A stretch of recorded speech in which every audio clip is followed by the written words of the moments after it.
എല്ലാവരും നമസ്കാരം. ഞാൻ ഡോക്ടർ അബിൻ രാധാകൃഷ്ണൻ. സോ ഇങ്ങനെ ഒരു വീഡിയോ ചെയ്യണം വേണ്ടത് ഞാൻ ഒരുപാട് ആലോചിച്ചു. പക്ഷേ എനിക്ക് തോന്നി ഇതാണ് റൈറ്റ് ടൈം. സോ അതുകൊണ്ട് ഇങ്ങനെ ഒരു വീഡിയോ ചെയ്യുന്നു. എനിക്ക് പറയാനുള്ള കാര്യങ്ങൾ ജസ്റ്റ് ചുരുക്കി പറയാം. ബിഗ് ബോസിന് മുന്നേ ഉള്ള എൻ്റെ ജീവിതം എന്ന് പറയുന്നത് ഹോസ്പിറ്റൽ, വീട്, കുറച്ച് ഫ്രണ്ട്സ്, വളരെ ചെറിയൊരു സർക്കിളായിരുന്നു. എനിക്ക് മീഡിയ ലോഗമായിട്ടോ അല്ലെങ്കിൽ മീഡിയ പേഴ്സൺസ് ആയിട്ടോ അല്ലെങ്കിൽ സോഷ്യൽ മീഡിയയിൽ ഉണ്ടെങ്കിൽ തന്നെ സോഷ്യൽ മീഡിയ ഇൻഫ്ലുവൻസേഴ്സോ അങ്ങനെ വലിയ വലിയ ആൾക്കാരായിട്ടൊന്നും കോൺടാക്ട് ഉള്ള ഒരാളെ അല്ല ഞാൻ. സോ എനിക്ക് ബിഗ് ബോസിലേക്ക് പോകാനായിട്ടൊരു ആഗ്രഹം ഉണ്ടായിരുന്നു. അതിനുവേണ്ടി ഞാൻ ഏഷ്യാനെറ്റിൽ വർക്ക് ചെയ്യുന്ന ഒരാളിനെ കോൺടാക്ട് ചെയ്തു. പുള്ളിക്കാരൻ വളരെ നല്ല വ്യക്തിയാണ്. കാരണം പുള്ളിക്കാരൻ എന്നെ ഹെൽപ്പ് ചെയ്യേണ്ട ഒരു ആവശ്യമില്ലായിരുന്നു. പക്ഷേ പുള്ളിക്കാരൻ എന്നെ ഹെൽപ്പ് ചെയ്തു. എൻ്റെ പ്രൊഫൈൽ വാങ്ങി ഈ പറഞ്ഞ ഏഷ്യാനെറ്റിൻ്റെ ഹെഡിനേക്ക് ഫോർവേഡ് ചെയ്തു. അങ്ങനെ കോൺടാക്ട് നമ്പർ തന്നു. ഞാൻ ആ ഒരു വ്യക്തിനെ ഹെഡിനെ കോൺടാക്ട് ചെയ്തു. സാർ, എൻ്റെ പേര് ഡോക്ടർ അബിൻ രാധാകൃഷ്ണൻ, ഇന്നതൊക്കെയാണ് എൻ്റെ കാര്യങ്ങൾ. അപ്പോൾ പറഞ്ഞു ഓഡിഷൻ വിളിക്കാം. സോ ഓഡിഷനിൽ നിങ്ങളുടെ പെർഫോമൻസ് അനുസരിച്ച് മാത്രമേ നിങ്ങൾ എന്ത് ചെയ്യത്തുള്ളൂ, സെലക്ട് ചെയ്യത്തുള്ളൂ എന്ന് പറഞ്ഞു. ശരിയെന്ന് പറഞ്ഞ് ഞാൻ വെയിറ്റ് ചെയ്തു. അങ്ങനെ ഓഡിഷൻ്റെ ടൈമിൽ എൻ്റെ പെർഫോമൻസ് അനുസരിച്ച് അവരെന്നെ സെലക്ട് ചെയ്തു. അതുവരെ എല്ലാം നല്ല രീതിയിലാണ് പൊയ്ക്കൊണ്ടിരുന്നത്. ഷോയിലേക്ക് വന്നു.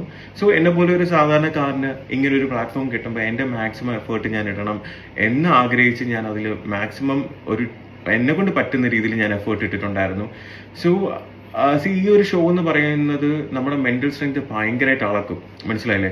അത് മാത്രമല്ല, അതിനകത്ത് അത്രയും മെന്റൽ സ്ട്രെങ്ത് ഉള്ള ആൾക്കാർക്ക് മാത്രമേ അതിൻ്റെ അകത്ത് സർവൈവ് ചെയ്ത് പോകാൻ പറ്റൂ. അതിനകത്തുള്ള ഓരോരുത്തർക്കും അതിൽ ഹാറ്റ്സ് ഓഫ്. കാരണം അത്രയും സ്ട്രഗിൾ ചെയ്ത് അത്രയും മെന്റൽ പ്രഷർ എല്ലാം താങ്ങി എത്രയും ക്യാമറേസിന്റെ ഇടയിൽ ഇരുന്നിട്ട് കാര്യങ്ങളെല്ലാം ചെയ്യാന്ന് പറഞ്ഞാൽ നമ്മൾ ഈച്ച് ആൻഡ് എവരി കാര്യങ്ങൾ അവർ നോക്കിയാണ്. മനസ്സിലായില്ലേ? സോ ആ ഒരു രീതിയിൽ അതിൻ്റെ അകത്ത് സർവൈവ് ചെയ്ത് വരിക എന്ന് പറഞ്ഞാൽ അത്രയും പാടുള്ള കാര്യത്തിലേക്ക് എന്താ പറയുക, അതിൻ്റെ അകത്ത് വിന്നേഴ്സ് ആയവരും അതിൻ്റെ അകത്ത് പാർട്ടിസിപ്പേറ്റ് ചെയ്ത് ഒരാഴ്ച നിന്നവരാണെങ്കിലും നിങ്ങളെല്ലാവരും ഗ്രേറ്റ് ആണ്. കാരണം എന്ന് വെച്ചാൽ എനിക്ക് അതിൻ്റെ ബുദ്ധിമുട്ട് അല്ലെങ്കിൽ അതിൻ്റെ ആ ഒരു മാനസികാവസ്ഥ എന്താണെന്ന് എനിക്കറിയാം. സോ ആ ഒരു ഷോവിൻ്റെ അകത്ത് ഇനി നിങ്ങൾ പലരും കണ്ടിട്ടുള്ളതായിരിക്കും. ഞാൻ സീസൺ 4 അകത്ത് ഓൾമോസ്റ്റ് ഭയങ്കരമായിട്ട് മെന്റൽ എന്താ പറയുക മെന്റൽ സ്ട്രെങ്ത് എൻ്റെ അളന്നിട്ടുണ്ട്. സോ 65 ദിവസം കഴിഞ്ഞ് അങ്ങനെ ഒരു ഇൻസിഡന്റ് എല്ലാം കഴിഞ്ഞതിന് ശേഷം ആ ഒരു സീക്രട്ട് റൂമിൻ്റെ അകത്ത് 5 ദിവസം ഇരിക്കുന്ന സമയത്ത് സത്യം പറയാലോ, നമുക്കൊരു ഒരു പേപ്പർ തന്നിട്ടുണ്ട്. അതിന്റെ ടേംസ് റൂൾസ് തന്നിട്ട്.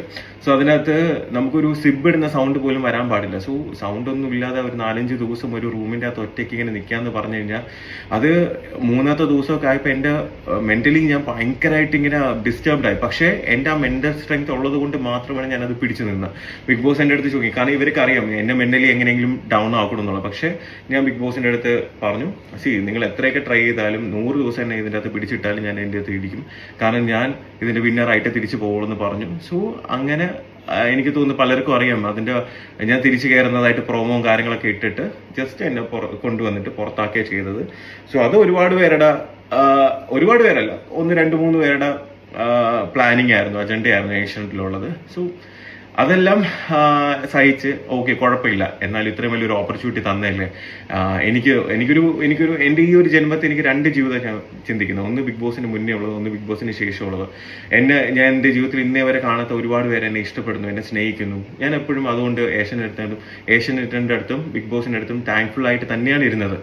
പക്ഷേ നമുക്ക് ഈ ഫിനാലെ കഴിഞ്ഞിട്ട് 1 വർഷം വരെ നമുക്ക് ഇതിന്റെ കോൺട്രാക്ട് ഉണ്ട്. ആ കോൺട്രാക്ട് പീരീഡ് എന്ന് പറഞ്ഞാൽ അവർ പറയുന്ന പല കാര്യങ്ങളും നമ്മൾ ചെയ്യേണ്ടി വരും. നമുക്ക് ഇഷ്ടമല്ലെങ്കിൽ കൂടി ചെയ്യേണ്ടി വരും. പിന്നെ ആ ഒരു കൺട്രോൾ പോലെ നമ്മൾ ഒരുപാട് കാര്യങ്ങൾ അവർ ചെയ്യിപ്പിക്കും. മനസ്സിലായില്ലേ? സോ എല്ലാവരും ഇല്ല. ഏഷ്യാനിൽ വളരെ നല്ലവരായിട്ടുള്ള ഒരുപാട് വ്യക്തികളുണ്ട്. പക്ഷെ ഞാൻ ഈ പറയുന്ന കുറച്ച് 1-2 ആൾക്കാരുടെ കാര്യങ്ങൾ മാത്രമാണ്.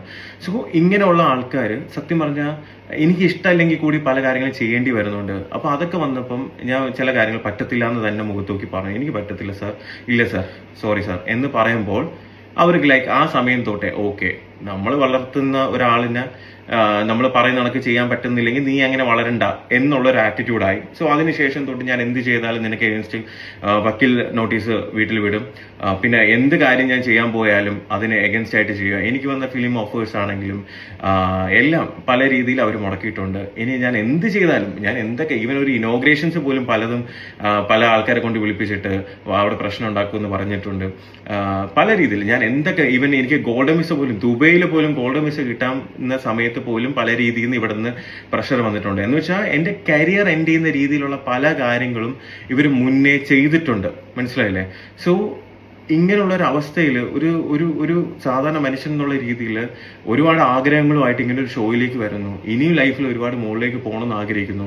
പക്ഷേ ഈ പറഞ്ഞ കോർപ്പറേറ്റ് കമ്പനി അല്ലെങ്കിൽ ഈ പറഞ്ഞ ഒന്ന് രണ്ട് പേരുടെ അവരുടെ പേഴ്സണൽ താല്പര്യങ്ങൾ കാരണം എൻ്റെ കരിയർ അല്ലെങ്കിൽ എൻ്റെ ജീവിതം നശിപ്പിക്കണം എന്ന് മാത്രമേ അവർ ചിന്തിച്ചിട്ടുള്ളൂ. എന്നെ പല പ്രാവശ്യം വിളിച്ചിട്ട് പറയും, ഒരു റോബിൻ ഉണ്ടാക്കാൻ അറിയാമെങ്കിൽ 100 റോബിൻ ഉണ്ടാക്കാനും അറിയാം, അത് ഇല്ലാണ്ടാക്കാനും അറിയാം. ഇത് പല പ്രാവശ്യം പറയുന്നത്. ഒരു പ്രാവശ്യം ഇത് കേൾക്കുമ്പോൾ പൊടി ഉണ്ടായിരുന്നു, പൊടി വണ്ടിയിലുണ്ടായിരുന്നപ്പോഴേ വിളിക്കുന്നത്, പൊടി ചോദിക്കുന്നത് എന്താ റോബിൻ ചേട്ടാ ഇത് സിനിമയിലൊക്കെ സാധനം ഇങ്ങനെ കേട്ടിട്ടുള്ളൂ എന്ന് പറയുന്നുണ്ട്. സോ അങ്ങനെയുള്ള കുറേ കാര്യങ്ങളും പ്രഷറും എനിക്ക് വരുന്ന എന്തൊക്കെ കാര്യങ്ങളുണ്ട് അതിനൊക്കെ തടസ്സം വരുത്തുക. എനിക്ക് എഗൻസ്റ്റ് ആയിട്ട് എന്നെ ഇഷ്ടപ്പെടുന്ന ആൾക്കാർ ഒരുപാട് പേരുണ്ടെന്ന് അറിയുമ്പോഴത്തേക്ക് അവർ തന്നെ പല രീതിയിൽ പലരെയും കൊണ്ട് എൻ്റെ ഫെയിം അല്ലെങ്കിൽ ആൾക്കാരുടെ ഇടയിൽ എന്നെ ഒരു കോമാളിയാക്കുക അല്ലെങ്കിൽ എന്നെ ഒരു മോശക്കാരനാക്കുക. ഇതെല്ലാം അവർ ഒരുപാട് ട്രൈ ചെയ്തിട്ടുണ്ട്, ഒരുപാട് അവർ സക്സസ്ഫുള്ളും ആണ്. മനസ്സിലായില്ലേ? പിന്നെ ഇവരെന്ന് വെച്ച് കഴിഞ്ഞാൽ കോർപ്പറേറ്റ് കമ്പനീസ് ആണ്. ഇവർക്ക് ഒരു kind of social media focus ഉണ്ട്. ഇതിൻ്റെ അകത്ത് പല രീതിയിലുള്ള പേജസ് ഉണ്ട്, പല പല റിവ്യൂ ചെയ്യുന്ന ആൾക്കാരുണ്ട്, പല ട്രോൾ പേജസ് ഉണ്ട്. ഇവരെല്ലാവരും കൂടെ ഒറ്റയടിക്ക് വിചാരിച്ചു കഴിഞ്ഞാൽ ഒരാളിനെ നശിപ്പിക്കാവുന്നതേ ഉള്ളൂ. സിമ്പിളായിട്ട് പറയണത്, ഒരാളിനെ അവർക്ക് മാനിപ്പുലേറ്റ് ചെയ്ത് നശിപ്പിക്കാവുന്നതേ ഉള്ളൂ. ഇതിന് അവർക്ക് കുറെ ഫേക്ക് ഐഡീസും കാര്യങ്ങളെല്ലാം വെച്ച് കമന്റ്സും കൂടി ചെയ്യുമ്പോൾ ഈ കാണുന്ന വ്യക്തികൾ അല്ലെങ്കിൽ മനുഷ്യരെന്ന് പറയുമ്പോൾ ഇത് കാണുമ്പോൾ ഇന്ന ആൾ ഇങ്ങനെയാണ് പല കാര്യങ്ങളും.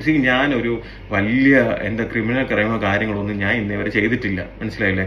ഞാൻ ജസ്റ്റ് എൻ്റെ ആഗ്രഹങ്ങൾ ഇനിയും ഉയരങ്ങളിലേക്ക് പോകണം എന്ന് ആഗ്രഹിച്ച് ഓരോ കാര്യങ്ങൾ ചെയ്യാൻ ശ്രമിക്കുമ്പോൾ ഇങ്ങനെയുള്ള ആൾക്കാരുടെ എന്താ പറയാ ഭയങ്കര വലിയ ഗ്രഡ്ജ് കാരണം എൻ്റെ കരിയറും എൻ്റെ കാര്യങ്ങളും നശിപ്പിക്കാൻ തന്നെയാണ് ഇവർ ശ്രമിച്ചുകൊണ്ടിരിക്കുന്നത്. പിന്നെ പലരും ചോദിച്ചിട്ടുണ്ട് എന്തുകൊണ്ട് ബിഗ് ബോസ് സീസൺ 5 പോയത്, അത് പോവേണ്ടായിരുന്നല്ലോ എന്ന് ചോദിച്ചിട്ടുണ്ട്. അപ്പം ഈ ജൂലൈ 4, 2022 കഴിഞ്ഞിട്ട് ഒരു വർഷത്തേക്ക് ഇതിന്റെ കോൺട്രാക്ട് ഉണ്ട്. സോ ഇവരെന്നെ ആദ്യം കോൺടാക്ട് ചെയ്ത സമയത്ത് എനിക്ക് പറ്റത്തില്ല എന്നാണ് പറഞ്ഞത്. എനിക്ക് നടുവേനയാണ്, ഓരോരോ സില്ലി റീസൺസ് പറഞ്ഞ് അവോയ്ഡ് ചെയ്തതാ. അപ്പോഴാണ് ഈ കോൺട്രാക്ട് ഉള്ളത് കൊണ്ട് അവർ പറയുന്നത് ഞാൻ ചെയ്തേ പറ്റും.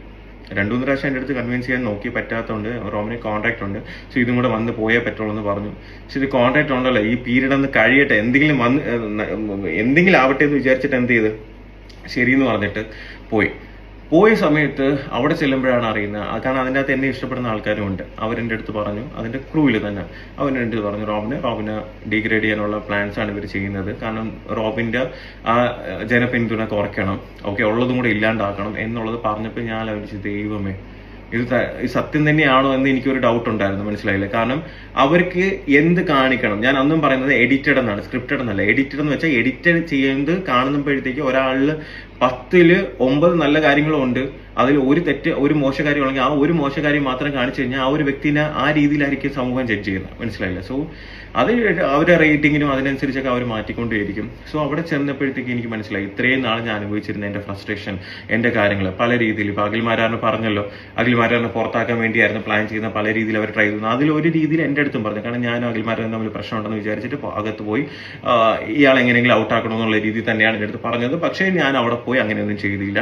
ഞാൻ വളരെ നല്ല രീതിയിലാണ് ആദ്യം സംസാരിച്ചത്. പിന്നെ അത് കഴിഞ്ഞതിന് ശേഷം ഒരു സിറ്റുവേഷൻ എനിക്ക് എൻ്റെ സീസണിൽ നടന്ന പോലത്തെ ഒരു സിറ്റുവേഷൻ വന്നപ്പോൾ ഞാൻ അവരുടെ അടുത്തല്ല, ഞാൻ ബിഗ് ബോസിനെയാണ് ചോദ്യം ചെയ്തത്. ബിഗ് ബോസിനെ ഏഷ്യനെറ്റിന്റെ അടുത്ത് ഞാൻ ചോദ്യം ചെയ്തു, ഇതേപോലെ എന്താണ് നിങ്ങൾക്ക് 2 സ്റ്റാൻഡ്, എന്തുകൊണ്ടാണ് എൻ്റെ അടുത്ത് ഇങ്ങനെ കാണിക്കുന്നത്, അവരുടെ അടുത്ത് ഇങ്ങനെ അവർക്ക് ഇതൊരു പ്രശ്നമില്ലെന്നുള്ള രീതിയിൽ ഞാൻ ചോദ്യം ചെയ്തു. ഇവിടെ അവർ കാണിക്കുന്ന ഓരോ അനീതിയും ഞാൻ അവിടെ വെച്ച്, എന്ന് വെച്ചാൽ ഈ പറഞ്ഞ കണക്ക് കോൺട്രാക്ട് കഴിഞ്ഞിട്ട് ഏതെങ്കിലും ഒരു സ്ഥലത്ത് ഇരുന്നിട്ട് ഒരു വീഡിയോ ചെയ്യല്ല ഞാൻ അവരുടെ സ്ഥലത്ത് കോൺട്രാക്റ്റിൽ ഇരിക്കുമ്പോൾ മുംബൈ ചെന്ന് ബിഗ് ബോസിന്റെ അകത്ത് കയറി ബിഗ് ബോസിലുള്ളവരെയും ഏഷ്യനെറ്റിനെയും ഞാൻ ചോദ്യം ചെയ്തു. ആ ചോദ്യം ചെയ്തപ്പോൾ അവർക്കത് നന്നായി കൊണ്ടു. മനസ്സിലായില്ലേ? അപ്പൊ എന്നെ പുറത്ത് അങ്ങനെ ആക്കാതെ വേറെ വഴിയില്ല. അവരെന്നെ കൺഫെഷൻ റൂമിൽ കൊണ്ടുവരുമ്പോഴും എൻ്റെ അടുത്ത് ബിഗ് ബോസ് ചോദിച്ചത്, റോബിൻ വന്നപ്പോഴത്തേക്ക് ഒരുപാട് പേർക്ക്, റോബിനെ ഇഷ്ടപ്പെടുന്ന ഒരുപാട് പേർക്ക് സന്തോഷമായി, ഒരുപാട് പേര് ഹാപ്പി ആയിരുന്നു, ഇത് കാണുമ്പോൾ വിഷമം വരത്തില്ലേ എന്ന് ചോദിച്ചപ്പോൾ സോറി ബിഗ് ബോസ് എന്ന് പറഞ്ഞത്, അവരാ പറഞ്ഞ കാര്യങ്ങളെല്ലാം കട്ട് ചെയ്തിട്ട് സോറി ബിഗ് ബോസ് പറയുന്നത് മാത്രം എടുത്തിട്ടു. എന്ന് വെച്ചാൽ അവിടെ നടന്ന കാര്യങ്ങളിൽ 85% കാര്യങ്ങളും പുറത്തുള്ളവർ കണ്ടിട്ടില്ല. ആ പുറത്തുള്ളവർ കണ്ടു കഴിഞ്ഞാൽ എൻ്റെ ഭാഗത്ത് ന്യായമുണ്ട് അല്ലെങ്കിൽ ഞാൻ പറഞ്ഞതിൽ കാര്യമുണ്ടെന്ന് അന്നേ മനസ്സിലാക്കും. ഞാൻ അന്ന് ബിഗ് ബോസിന്റെ അടുത്ത് മുംബൈയിലുള്ള സെറ്റിന്റെ അകത്ത് വെച്ച് ഞാൻ പറഞ്ഞതാണ്, ഇതെല്ലാം ഞാൻ പുറത്ത് പോയി മീഡിയയുടെ അടുത്ത് പറഞ്ഞിരിക്കും, നിങ്ങൾക്ക് എന്നെ അറിയത്തില്ല എന്ന് പറഞ്ഞിട്ടാണ് ഞാൻ ചങ്കുറ്റത്തോടെ ഞാൻ അവിടെ നിന്ന് പുറത്തിറങ്ങിയിട്ട് മീഡിയ വന്ന സമയത്ത് ഞാൻ മീഡിയയുടെ അടുത്ത് പറഞ്ഞു. മനസ്സിലായില്ലേ? ഇതിനകത്ത് ഒരുപാട് ഉടായ്പകൾ നടക്കുന്നുണ്ട്. മനസ്സിലാവുന്നുണ്ടോ? ആൾക്കാരുടെ ഇമോഷൻസ് വെച്ചിട്ടാണ് ഇത് കളിക്കുന്നത്. സത്യം തന്നെയാണ്. ഞാനത് എൻ്റെ കരിയർ അല്ലെങ്കിൽ ഇങ്ങനെ ഒരു കോർപ്പറേറ്റ് കമ്പനിക്ക് അഗൻസ്റ്റ് പറയുമ്പോഴത്തേക്ക് എൻ്റെ കരിയറോ കാര്യങ്ങളൊന്നും ഞാൻ നോക്കിയില്ല. ഞാൻ അന്ന് പറഞ്ഞപ്പോൾ എല്ലാവരും എന്നെ ക്രൂശിച്ചു, എന്നെ ഇൻസൾട്ട് ചെയ്തു, എന്നെ ഹറാസ് ചെയ്തു, എന്നെ ട്രോൾ ചെയ്തു. ഒരു വർഷമായിട്ട് ഒരു വർഷം കഴിഞ്ഞപ്പോൾ ഇപ്പം അഖിൽ മാരാർ എന്ന് പറഞ്ഞൊരു വ്യക്തി വന്ന് പറഞ്ഞപ്പോൾ നിങ്ങൾക്ക് എല്ലാവർക്കും ഓക്കെ. ഞാനെന്ന് പറഞ്ഞപ്പോഴത്തേക്ക് എല്ലാവർക്കും ഓക്കെ, ഞാനല്ലേ പറയുന്നത് അല്ലേ? ഞാൻ പറയുമ്പോഴത്തേക്ക് അത് തെറ്റ്, നന്ദിയില്ലാത്ത ഇതാണെന്ന് പറഞ്ഞു അല്ലേ? നന്ദി ഉണ്ട്, പക്ഷെ എന്നെ ഞാനാക്കിയതും എന്നെ ഇത്ര ഫെയിം തന്ന ബിഗ് ബോസ് തന്നെയാണ്. പക്ഷെ ഇതേപോലത്തെ നാറിത്തരം കാണിക്കുമ്പോഴേ ചൂണ്ടിക്കാണിക്കാന്നുള്ള എന്റെ റെസ്പോൺസിബിലിറ്റി കൂടെ തന്നെയാണ്. അന്ന് ഞാൻ പറഞ്ഞിരുന്ന കാര്യം ചെയ്തിരുന്നെങ്കിൽ ഇന്ന് പകൽമാരാണ് വന്ന് സിബിയുടെ കാര്യം പറയേണ്ട ആവശ്യം വരത്തില്ലായിരുന്നു. ആണോ? എനിക്ക് അവരുടെ കാര്യം, പുള്ളിയനും പറഞ്ഞ കാര്യങ്ങളൊന്നും എനിക്ക് വ്യക്തിപരമായിട്ട് അറിയത്തില്ല. എനിക്ക് എന്റെ കാര്യങ്ങൾ മാത്രമേ അറിയത്തുള്ളൂ. എന്റെ ലൈഫിൽ നടന്ന കാര്യങ്ങളും എനിക്ക് ഉണ്ടായ അനുഭവങ്ങളും മാത്രമേ എനിക്ക് പറയാൻ പറ്റത്തുള്ളൂ. മനസ്സിലായില്ലേ? ബിഗ് ബോസ് എന്ന് പറയുന്ന പല സ്ഥലത്തും പല ലാംഗ്വേജസിലും വേൾഡിലും പല സ്ഥലത്തും എല്ലാം നടക്കുന്ന ഒരു സംഭവമാണ്. അവിടേക്ക് ഇങ്ങനെ ഉണ്ടോയെന്നും എനിക്കറിയത്തില്ല, കാരണം അറിയാവുന്ന കാര്യം എനിക്ക് പറയാൻ പറ്റത്തുള്ളൂ. പക്ഷേ ഇന്നലെ ഈ ഒരു സംഭവം അഖിൽമാരെ റിട്ടേണിന് ശേഷം ഒരുപാട് പേര് പറയുന്നുണ്ടായിരുന്നു ഇതേപോലെ എന്താ പറയാ, ഞാൻ പറഞ്ഞ ശരിയായിരുന്നു, ഞാൻ ശരിയായിരുന്നു എന്ന് പറഞ്ഞു ഒരുപാട് പേര് മെൻഷൻസ് ഇടുന്നത് സപ്പോർട്ട് ചെയ്യുന്നത് കണ്ടപ്പോൾ സത്യം വളരെ സന്തോഷം തോന്നി. പക്ഷെ നിങ്ങളൊന്ന് ആലോചിച്ച് നോക്കിയേ, എന്തിന്റെ പേരിലാണ് ഞാൻ ഇത്രയും ക്രൂശിക്കപ്പെട്ടത്? ഒരു എന്താ പറയാ, സത്യം വിളിച്ച് പറഞ്ഞതിന്റെ പേരിൽ എല്ലാവരും കൂടെ എന്നെ ഹറാസ് ചെയ്തു, എന്നെ ഇൻസൾട്ട് ചെയ്തു, എന്നെ ട്രോൾ ചെയ്തു. എന്നെ ട്രോൾ ചെയ്ത പല ആൾക്കാരും ഇന്നലെ എനിക്ക് പേഴ്സണൽ മെസ്സേജ് ചെയ്തു, ചേട്ടാ ഞങ്ങൾ അറിയാതെ പറ്റിപ്പോയതാണ്, സോറി, വേറെ ഒന്നും വിചാരിക്കില്ല, ഞാൻ ഒരുപാട് വീഡിയോസ് നിങ്ങൾക്ക് എതിരെ ചെയ്തിട്ടുണ്ട്, പക്ഷെ ഇങ്ങനെയുള്ള കാര്യം ഞങ്ങളൊക്കെ അന്ന് അറിയത്തില്ലായിരുന്നു എന്ന് പറഞ്ഞു അല്ലേ? അതെന്താ അഖിൽമാരാർ പറയുമ്പോൾ അത് ശരി, ഞാൻ പറയുമ്പോൾ തെറ്റും? അങ്ങനെ ഒരിക്കലും എന്ത് ചെയ്യരുത്. ഒരാള് സത്യം പറയുമ്പോൾ അവിടെ എപ്പോഴും സത്യം പറയുന്ന ആളോ അല്ലെങ്കിൽ തുറന്നു പറയുന്ന ആൾക്കാർക്ക് എപ്പോഴും എന്തെങ്കിലുമൊക്കെ കാര്യങ്ങൾ അനുഭവിക്കേണ്ടി വരും. അതിന്റെ ഒരു ഏരിയ മാത്രമാണ് ഞാൻ അല്ലേ? ഇങ്ങനെ ഒരു ഷോയിൽ വന്നപ്പോൾ എനിക്ക് നഷ്ടം. ഇപ്പോഴും എന്റെ സ്ട്രെങ്ത് എന്ന് പറയുന്നത് എന്നെ ഇഷ്ടപ്പെടുന്ന ഒരുപാട് പേരുണ്ട്. മനസ്സിലായില്ലേ? എനിക്കറിയാം, ഞാനത് എക്സ്പീരിയൻസ് ചെയ്യുന്ന ഒരാളാണ്. എൻ്റെ അടുത്ത് പറയുന്ന എൻ്റെ അടുത്ത് ഓരോരുത്തരുടെ വാക്കുകൾ എനിക്ക് എന്തുമാത്രം മോട്ടിവേഷൻ എന്നറിയാം. ഒരു ഇത്രയും ഡീഗ്രേഡ് ചെയ്യുന്ന വെച്ചാൽ ഇപ്പം നമ്മൾ എന്തെങ്കിലും ചെയ്തിട്ടാണെങ്കിൽ പർപ്പസ്ലി അങ്ങ് ഇല്ലാണ്ടാക്കുക, ഒരാളിനെ ഇല്ലാണ്ടാക്കുക, മാക്സിമം ഇല്ലാണ്ടാക്കുക. അതിന് പലരെയും കൊണ്ടുവന്ന് ഇന്റർവ്യൂ ചെയ്യിപ്പിക്കുക. ഇപ്പൊ ആ ഇന്റർവ്യൂ ചെയ്ത പലർക്ക് ഇപ്പൊ ഒന്നും പറയാനില്ല, കാരണം അവർക്ക് വേണ്ടപ്പെട്ടവർക്ക് ഓരോന്ന് കിട്ടുമ്പോഴത്തേക്ക് ഇപ്പൊ അവർക്കൊന്നും പറയാനില്ല. മനസ്സിലായില്ലേ? ഇനി ഈ പറഞ്ഞ ആൾക്കാർ തന്നെ മാറ്റി പറയോ ഇല്ലെന്നൊന്നും എനിക്കറിയില്ല. പക്ഷെ എന്റെ നിലപാട് എന്നും ഒന്ന് തന്നെ ആയിരിക്കും. അതില് ആ നിലപാട് മാറണമെന്നുണ്ടെങ്കിൽ ഞാൻ മരിക്കണം. എന്റെ നിലപാടിൽ ഞാൻ എന്നും അടിയുറച്ച് തന്നെ നിൽക്കും. മനസ്സിലായില്ലേ? ഞാൻ വലിയ പെർഫെക്റ്റ് ആയിട്ടുള്ള ഒരു മനുഷ്യനൊന്നും അല്ല. ഒരുപാട് പോസിറ്റീവ്, ഒരുപാട് നെഗറ്റീവ് ഉള്ള ഒരു സാധാരണക്കാരനാണ്. പക്ഷെ അനീതിയും തെറ്റും കണ്ട ചൂണ്ടിക്കാണിക്കാനുള്ള മനസ്സുണ്ട്. ഇത്രയും നാൾ ഇതൊന്നും ഞാൻ വിളിച്ച് പറയാതിരുന്നത് എന്തുകൊണ്ടാന്ന് വെച്ച് കഴിഞ്ഞാൽ, ഞാൻ എന്ത് പറഞ്ഞാലും എന്താ, എന്ത് പറഞ്ഞാലും നിങ്ങൾക്ക് എന്നെ ഡീഗ്രേഡ് ചെയ്യുക, എന്ത് പറഞ്ഞാലും എന്നെ ഹറാസ് ചെയ്യുക, എന്ത് പറഞ്ഞാലും എന്നെ ഇൻസൾട്ട് ചെയ്യുക, ട്രോൾ ചെയ്യുക. നിങ്ങളൊന്ന് ആലോചിച്ച് നോക്കട്ടെ, നിങ്ങളെ വീട്ടിലുള്ള ഒരു മനുഷ്യൻ, ഒരു നിങ്ങളൊക്കെ ഒരു സഹോദരൻ അല്ലെങ്കിൽ നിങ്ങളെ വീട്ടിലുള്ള ഒരു അംഗോട് ഞാനെങ്കിൽ, എനിക്കാണെങ്കിൽ ഒരു അവസ്ഥ വരുന്നെങ്കിൽ നിങ്ങൾ എന്റെ അടുത്ത് ഇങ്ങനെ പറയുമോ? നിങ്ങൾ അതിനുവേണ്ടി എന്റെ കൂടെ നിന്ന് സപ്പോർട്ട് ചെയ്യത്തില്ലേ? അന്ന് ഞാൻ പറഞ്ഞപ്പോൾ എല്ലാവരും എന്നെ പുച്ഛിച്ച് എന്നെ ഇല്ലാണ്ടാക്കി. ഇപ്പൊ അഖിൽമാരാർ പറയുന്നു, അഖിൽമാരാർ മറ്റുള്ളവർക്ക് വേണ്ടി സംസാരിക്കുന്നത്, എനിക്ക് വേണ്ടി സംസാരിക്കാൻ ഞാനേ ഉള്ളൂ. എനിക്ക് മറ്റുള്ളവരുടെ കാര്യം അറിയത്തില്ല, എൻ്റെ അടുത്ത് ആരും പറഞ്ഞിട്ടില്ല. എനിക്ക് എന്റെ കാര്യങ്ങളല്ലേ എനിക്ക് അറിയത്തുള്ളൂ. ഒരുപാട് സഫർ ചെയ്തിട്ടുണ്ട്. മനസ്സിലായില്ലേ? പിന്നെന്താ, എന്നാണെങ്കിലും സത്യങ്ങളൊക്കെ പുറത്തു വരും. മനസ്സിലായില്ലേ? എത്ര പേരെ എനിക്ക് അഗൻസ്റ്റ് എന്തെല്ലാം വന്ന് വീഡിയോസ്, ഇന്റർവ്യൂസ് നെഗറ്റീവ് ആക്കാൻ വേണ്ടി എന്തെല്ലാം ചെയ്ത്, എന്തെല്ലാം കാര്യങ്ങൾ മാനിപ്പുലേറ്റ് ചെയ്ത്. ഒരു മനുഷ്യന്റെ ഫ്രസ്ട്രേഷൻ വന്ന് അയാളെ പ്രൊവോക്ക് ചെയ്ത് അയാളെ വായിന്ന് എന്തെങ്കിലും വന്ന് അത് മാനിപ്പുലേറ്റ് ചെയ്ത് ഒരുപാട് ചാനൽസും കുറച്ച് എന്താ പറയാ കമന്റ് ചെയ്യാനുള്ള ഫേക്ക് ഐഡിയസും ഉണ്ടെങ്കിൽ ഏതൊരു മനുഷ്യനെ നശിപ്പിക്കാം. മനസ്സിലായില്ലേ? അതിനുള്ള ഒരു ലോ സിസ്റ്റം ഇവിടെ ഇല്ല പണ്ടാറടങ്ങാൻ ഇന്ത്യയിൽ. അത് എപ്പോഴെങ്കിലും ഈ ഒരു സോഷ്യൽ മീഡിയയിൽ ഇങ്ങനെയുള്ള കാര്യങ്ങൾ കൺട്രോൾ ചെയ്യാനുള്ള ഒരു സാധനം കൊണ്ടുവരണം. മനസ്സിലായില്ലേ?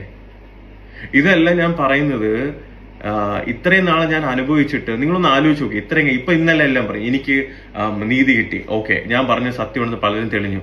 നിങ്ങൾ എന്റെ അവസ്ഥ ഒന്ന് ആലോചിച്ച് നോക്കിയേ. ഇത്രയും നാളെ ഞാൻ അനുഭവിച്ചത് അല്ലേ? എന്റെ ഇത്രയും നാളത്തെ ഒരുപാട് ആഗ്രഹങ്ങളുണ്ട്. പക്ഷെ ഞാൻ ഒരു കാര്യം പറയാം, എന്റെ ജീവിതത്തിൽ ഞാൻ എവിടെ എത്തണമെന്ന് വിചാരിച്ചാലും ഞാൻ എത്തിയിരിക്കും. ഞാനിപ്പോ ഒരു ബ്രേക്ക് എടുത്തിട്ടുണ്ടെങ്കിലും അല്ലെങ്കിൽ ഞാൻ ചെയ്യുന്ന കാര്യങ്ങൾ എന്താണെന്നും എനിക്ക് നന്നായി അറിയാം. എന്നെ ഇഷ്ടപ്പെടുന്നവര്, എന്നെ സപ്പോർട്ട് ചെയ്യുന്നവര്, നിങ്ങളടുത്ത് വലിയൊരു നന്ദി. കാരണം നിങ്ങളുടെ സപ്പോർട്ട് എനിക്ക് ഭയങ്കര വലുതാ. മനസ്സിലായില്ലേ? നിങ്ങൾ ഓരോ കമന്റും എനിക്ക് അത്രയും പ്രിയപ്പെട്ടതാ. എനിക്ക് ഒരു കാര്യം മാത്രമേ എനിക്ക് നിങ്ങളുടെ അടുത്ത് പറയാനുള്ളൂ. എൻ്റെ നിലപാടുകളിൽ ഞാൻ എന്നും അടിയുറച്ച് തന്നെ നിൽക്കും. പിന്നെ തോൽക്കാൻ എനിക്ക് മനസ്സില്ല. ഓക്കെ, സോ അപ്പോൾ എല്ലാവരും ഹാപ്പി ആയിട്ടിരിക്കുക. Keep smiling.